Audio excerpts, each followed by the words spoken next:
Марлен Маматалиевке караганда Талант Мамытов президентке ишенимдүү спикер болобу?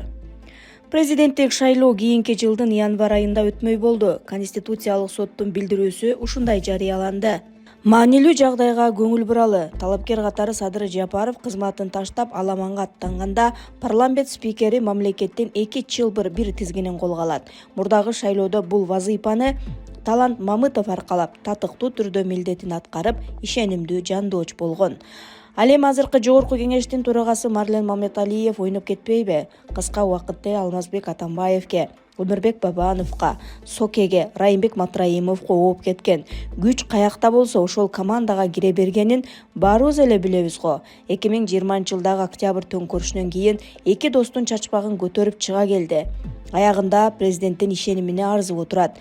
Балким опырталдуу саясий жүрүштөрдө Марлен Маматалиев өз кызыкчылыгына карата саясатты алып кетсечи?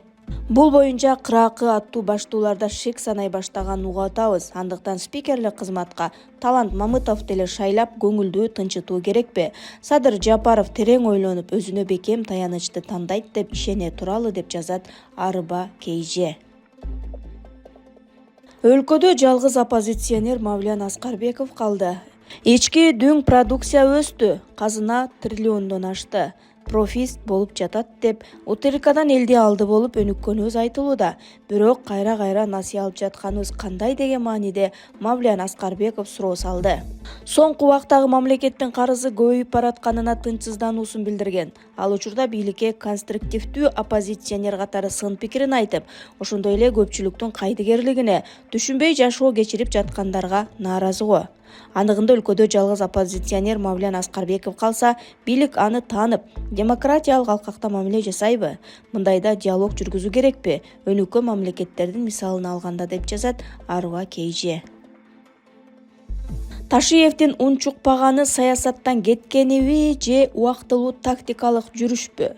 Өлкөдөн чыгып кеткен Камчыбек Ташиевдин бүдөмүк позициясы ар кандай жоромолдорго жем таштоодо. Командасындагы бир катар жетекчилер кызматтарынан кол жуушту. Көпчүлүгү камакка алынышты.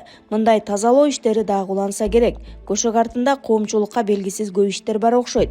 Ташиевдин унчукпай баса бергени анын саясаттан кеткенин билдиреби же убактылуу тактикалык жүрүшпү? Акча сарбын, электораты бар фигуранын бүгүнкүдөй абалы чыны менен таң калтырууда. Өзүнө моралдык жактан соккурулуп, жакындарын коргой албай калдыбы? Эл арасында ар кандай талкуулар уланууда. Ташиев мындан ары эмне кылышы мүмкүн? Унчукпай президенттик шайлоону күтөбү? Түйүндүү суроолор түтөп турат деп жазат Арыба Кейже. Таалайгүл Токтакунова. Жанар Акаевдин Ошко мэр болгону жатат деп укканда мен дароо эле абдан кейидим. Анткени жогорку кеңеште орду менен сүйлөгөн, көрүнүктүү депутаттар итак эле аз эле. Кайрадан ойлонуп, бирок туура болду деп койдум.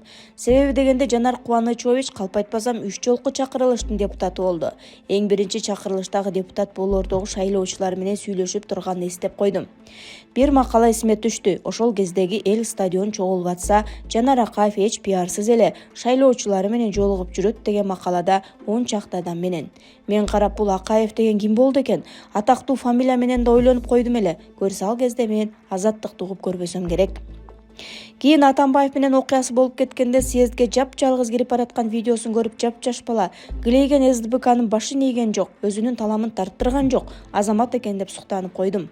Ошол кезде Ашаны Балашка деп кээ бир адамдар СДБКнын артынан жаш журналист депутат болгон деп жүрүштү. Бирок Жанар андан кийин дагы өзүнүн талбастык иши менен дагы чакырымдарда депутат болуп, фракциянын лидери болуп, кичинесинен чоңуна чейин Жанар Акаев болуп таанылды. Демек азыр Жанар Кубанычовичтин Ош шаарына түздөн-түз жардамы керек болгон учур экен. Андыктан соп-сонун иштеп кетет деп ишенем. Ишиңе ийгилик, Жанар мырза деп жазды Таалайгүл Токтакунова.